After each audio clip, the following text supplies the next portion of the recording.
So I'm pretty sure you can use asteroids to confirm or I guess reject whether somebody was a past life of the other person. So we're going to go through it. 2 weeks ago, found all these asteroids, and I think I've narrowed it down to see which ones are the ones to confirm past lives, I think. And we're going to go through it because there's no time like the present, and I have 15 different fucking tabs that I need to close out. Do I want to save all these fucking things? I think I already did, but I need to save it because it's making my computer slow. Am I a bitch with a bunch of fucking tabs? You answered the fucking question for yourself. I am a bitch with a bunch of fucking tabs. Instead of me just verifying this and never publishing my results, let's go through it together, you know? And then I can show you. And then I can also show you some examples of people when they are like karmically tied, but they're not exactly the same person. Like you'll see it. But let me just tell you, if you're curious if the universe is pointing to two people being the same person or like their soulmates or some shit, the universe is not loud. Her name is fucking Destiny. She doesn't shut the fuck up. Shh. Destiny, be a little bit quieter, please. My ears hurt. But you know what? That bitch never stops ringing either, so let's do it. And like everything I talk about in astrology, we're going to be using tight conjunctions and tight orbs, which means that if it's more than 1 degree off, shut the fuck up, it's not you. Multiple different conjunctions. That means overlaps. When you put two charts on top of each other, do they have the same planetary placements right on top of where the other one was?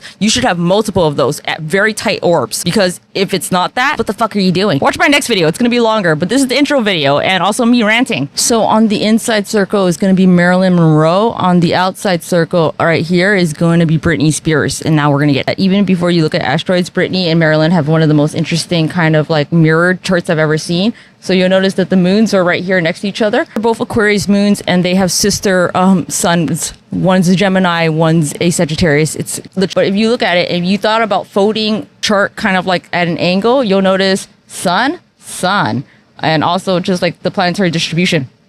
All Marilyns are over here. All Britneys are over here. You know? One's on top, one's on the bottom. And also, when you see a chart that has so many oppositions like that, that's usually a sign that it's probably the same person too. You'll notice that the DNA is exactly conjunct the North Node, and then her North Node is exactly conjunct the word Nha. Nha means home in Vietnamese. That's her Libby asteroid, which means I'm sent from above. On her Neptune and Uranus have some fuck shit, like with past lives. They're always like, we're so involved, even though we're on the outside planets. I'll talk about it in another video, but Nemesis, people often misconstrue and think Nemesis means like somebody that hates you. Nobody hates you more than your fucking self, okay? In past lives or in the present lifetime, nobody hates you more than your fucking self. And Psyche asteroid being conjunct exactly her lot of courage, people sleep on these lots. It's overwhelming how many things actually are like exactly to the same degree, and we're going to touch on that in the next video. That's going to be much longer, probably 10-15 minutes long, honestly. But were you interested? This was to entice you. Like sugar on my lips, on my lips. Do you have a sugar crash? You want to come more? Come on. And it actually lines up with the numerology gematria. They both have the same zero key. Like, what the fucking odds, you know? See you in the longer part.